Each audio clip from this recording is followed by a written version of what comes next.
சுபஜோதியின் அன்பான வணக்கங்கள். கடந்த ஒரு மாசமா நம்ம சேனல்ல வீடியோ போடல, அதுக்காக முதல்ல உங்ககிட்ட சாரி கேட்டுக்கிறோம். இன்னைக்கு வீடியோவில் நம்ம என்ன பார்க்க போறோம்னா கரணங்களை பத்தி தான் பார்க்க போறோம். இந்த கரணங்கள் எதுக்கு பயன்படுதுன்னா காரிய வெற்றிக்காக பயன்படுது. எந்த மாதிரி காரியங்கள்? இப்ப திருமணம் நடக்கல, வேலை கிடைக்கல, அப்ப இந்த மாதிரி காரியங்கள் தடைபடும் போது இந்த காரியங்களை வெற்றி அடைய வைக்கிறதுக்காக இந்த கரணங்களை நம்ம பயன்படுத்தலாம். பரிகாரங்களுக்காக பயன்படுத்தலாம், இல்லை அந்த கரணங்களை கையில் எடுத்து அந்த கரண நாளில் நம்ம அந்த காரியங்களை செய்யலாம். இது நமக்கு வெற்றியை கொடுக்கும். கரணம் அப்படிங்கிறது பஞ்சாங்கத்தினுடைய ஒரு அங்கம். பஞ்சாங்கம் அப்படிங்கிறது 5 அம்சங்களை உள்ளடக்கியது. அதாவது ஹிந்தியில 5, தமிழ்ல 5. அப்ப 5 விஷயங்களை உள்ளடக்கியதுனால தான் இதை நம்ம பஞ்சாங்கம்னு சொல்றோம். இதுல முதலாவது வரக்கூடியது வாரம். வாரம் அப்படிங்கிறது கிழமைகளை குறிக்கக்கூடியது. திங்கக்கிழமை, செவ்வாய்க்கிழமை, புதன்கிழமை, வியாழக்கிழமை, வெள்ளிக்கிழமை, இந்த மாதிரி கிழமைகளை குறிக்கக்கூடியது வாரம். அப்போ ஒரு கிழமை அப்படிங்கிறது ஒரு நாள் 24 மணி நேரம். ரெண்டாவது திதி. பிரதமை திதி, துவிதியை திதி, திருதியை திதி, சதுர்த்தி திதி, பஞ்சமி திதி. ஒரு திதி அப்படிங்கிறது 12 டிகிரி. இது எதை வச்சு கணக்கிடுறோம் அப்படின்னா சூரியனுக்கும் சந்திரனுக்கும் இடைப்பட்ட தூரத்தை வச்சுதான் இந்த திதி கணக்கிடுறோம். அதை வச்சுதான் மாசம் நம்ம அமாவாசை, பௌர்ணமி இதெல்லாம் நம்ம கணக்கிடுறோம். நமக்கெல்லாம் தெரியும் சூரியன் ஒரு மாசம் ஒரு ராசி கட்டத்தில் இருப்பார். சந்திரன் வெறும் 2.25 நாள் தான் ஒரு ராசி கட்டத்தில் இருப்பார். இந்த சூரியனும் சந்திரனும் தான் நம்ம பூமிக்கு ரொம்ப முக்கியமான கிரகங்கள். சூரியன் ஒளியை தரக்கூடிய கிரகம். சந்திரன் கிட்ட இருந்து மற்ற கிரகங்கள் கிட்ட எல்லாம் இருந்து சந்திரன் தான் அந்த ஒளியை ஃபில்டர் பண்ணி எடுத்து நமக்கு பூமிக்கு தருது. அதனால இந்த 2 கிரகங்களும் ரொம்ப முக்கியமானது. அதனால இந்த சூரியனுக்கும் சந்திரனுக்கும் இடைப்பட்ட தூரத்தை வச்சுதான் திதி கணக்கு எடுக்கிறோம். அப்ப சூரியன் ஒரு மாசம் ஒரு ராசி கட்டத்தில் இருப்பார். ஒரு நாளைக்கு 1 டிகிரி தான் வருவார். ஒரு ராசி கட்டங்கிறது 30 டிகிரி, ஒரு மாசங்கிறது 30 நாள். அப்ப சூரியனை வச்சுதான் நம்ம மாசம் ஜனவரி மாசம், பிப்ரவரி மாசம் அப்படின்னு ஒரு மாசம் ஒரு ராசி கட்டத்தில் சூரியன் இருப்பார் அப்படின்னு சொல்றோம். ஆனா சந்திரன் 2.25 நாள்ல ஒரு ராசி கட்டத்தை கடந்துருவார். அப்போ சூரியனை விட்டு சந்திரன் விலகக்கூடிய தூரத்தை சொல்லக்கூடியதுதான் இந்த திதி. அப்போ சூரியன்ல இருந்து, அதாவது இன்னைக்கு அமாவாசைன்னு வச்சுக்கோங்க, அமாவாசை சூரியனும் சந்திரனும் சேர்ந்து இருப்பாங்க. இப்ப சூரியன்ல இருந்து சந்திரன் விலக ஆரம்பிக்கிறார். ஸ்பீடா போகக்கூடிய கிரகம் இல்லையா, அப்போ விலக ஆரம்பிக்கிறார். 12 டிகிரி சூரியனை விட்டு விலகும் போது வளர்பிறை பிரதமை திதி. அடுத்த 12 டிகிரி விலகும் போது துவிதியை திதி, வளர்பிறை துவிதியை திதி. அடுத்த 12 டிகிரி விலகும் போது வளர்பிறை திருதியை திதி அப்படின்னு சொல்லுவோம். இந்த மாதிரி உங்களுக்கு சூரியனை விட்டு சந்திரன் நகர்ந்து கரெக்டா 180 டிகிரி வரும்போது நமக்கு பௌர்ணமி வந்துடும். அடுத்ததான் அந்த பௌர்ணமியிலிருந்து சந்திரன் 12 டிகிரி விலகும் போது நம்ம அதைவே திரும்பவும் பிரதமை தேய்பிறை திதி அப்படின்னு சொல்லுவோம். இதுதான் இந்த திதி கணக்கு. அடுத்ததான் நட்சத்திரம். ஒரு நட்சத்திரம் அப்படிங்கிறது 13.20 டிகிரி. அதாவது அஸ்வினி நட்சத்திரம், அதனுடைய அளவு 13.20 டிகிரி. பரணி நட்சத்திரம், அந்த நட்சத்திரத்தினுடைய அளவு 13.20 டிகிரி. அப்போ ஒரு நட்சத்திரம் அப்படிங்கிறது 4 பாதங்களை கொண்டது. அப்போ ஒரு பாதத்தினுடைய அளவு 3.20 டிகிரி. இது எதுக்காக பயன்படுது அப்படின்னு சொன்னீங்கன்னா சந்திரன் இன்னைக்கு எந்த நட்சத்திரத்துல டிராவல் பண்ணிட்டு இருக்கிறாரு அப்படின்னு தெரிஞ்சுக்கிறதுக்காக பயன்படுது. அது மட்டும் இல்லாம இப்ப நமக்கு ஜோசிகாரங்க சொல்லுவாங்க, உங்க ஜென்ம நட்சத்திரத்தை அன்னைக்கு நாலு அன்னைக்கு கோயிலுக்கு போய் விளக்கு போடுங்க, அர்ச்சனை பண்ணுங்க அப்படின்னு சொல்லுவாங்க. இதுக்காக இந்த நட்சத்திரங்கள் நமக்கு பயன்படும். அடுத்ததான் நாம யோகம். இந்த நாம யோகம் அப்படிங்கிறது ஒரு நாம யோகத்தினுடைய அளவு 13.20 டிகிரி. இது எதை வச்சு கணக்கிடுறாங்க அப்படின்னா சூரியனுக்கும் சந்திரனுக்கும் இடைப்பட்ட தூரம் தான். சூரியனுக்கும் சந்திரனுக்கு இடைப்பட்ட தூரத்துல 12 டிகிரி நகர்ந்தா அது ஒரு திதியா கணக்கிடுறோம்.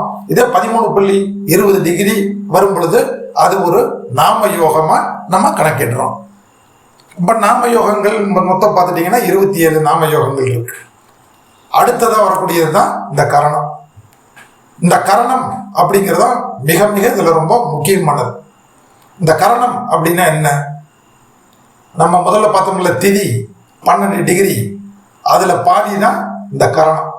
அப்போ வாரம் அப்படிங்கிறது கிழமைகள் 24 மணி நேரம், திதி அப்படிங்கிறது உங்களுக்கு பிரதமை திதி ஏவரேஜா ஒரு நாள் கணக்கு வந்துடும். இன்னைக்கு காலையில் 8 மணிலேருந்து நாளைக்கு காலையில் 8 மணி வரைக்கும் பிரதம திதி அப்படின்னு போட்டிருப்பாங்க. அது ஒரு நாள் கணக்குல வந்துடும். இந்த நாம யோகம் அப்படிங்கிறதும் உங்களுக்கு ஒரு நாள் கணக்குல வந்துடும்.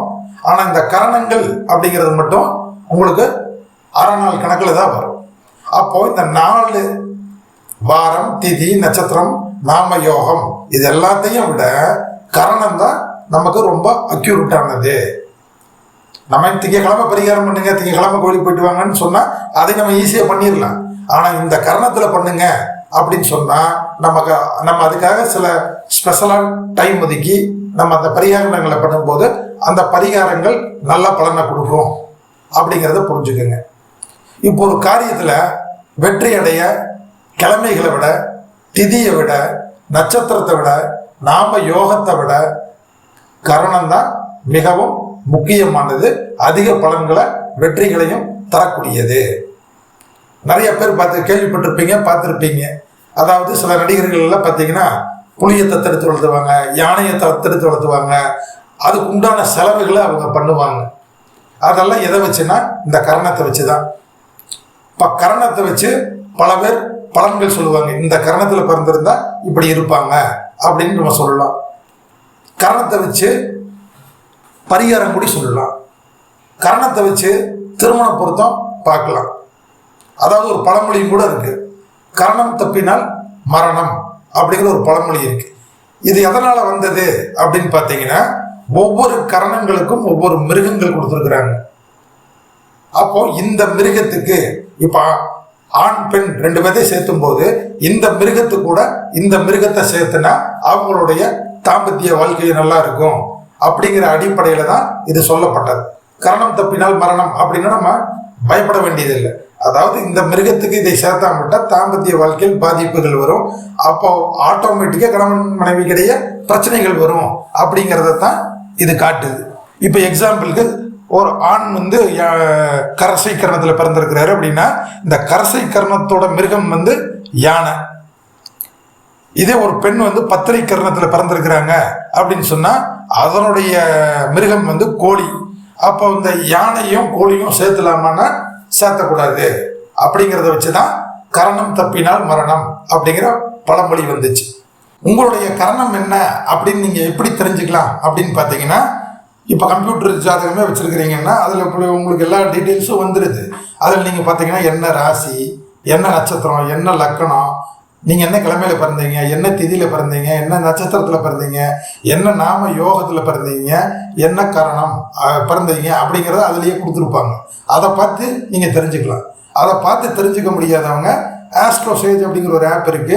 அதை நீங்கள் டவுன்லோட் பண்ணிக்கிட்டு உங்களுடைய டீட்டெயில்ஸ், உங்களுடைய பேர், டைமு, பிறந்த ஊர் இதெல்லாம் கொடுத்து நீங்கள் சேவ் பண்ணிட்டு திரும்ப நீங்கள் ஓப்பன் பண்ணி உள்ளே போனீங்கன்னா அடிப்படை விவரங்கள் அப்படின்னு இருக்கும். அங்கே நீங்கள் கிளிக் பண்ணீங்கன்னா பஞ்சாங்கம் அப்படிங்கிற மேலே ஹெட்டில் பார்த்தீங்கன்னா பஞ்சாங்கன்னு காட்டும். அதில் நீங்கள் போனீங்கன்னா உங்களுக்கு உங்களுடைய டீட்டெயில்ஸ், அதாவது பிறந்த கிழமை, திதி, நட்சத்திரம், நாம யோகம், கரணம் இதெல்லாம் காட்டும். தெரியாதவங்க இதை பார்த்து தெரிஞ்சுக்கங்க.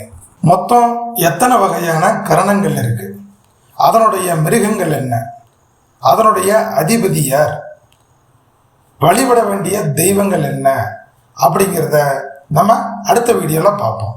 நன்றி நண்பர்களே.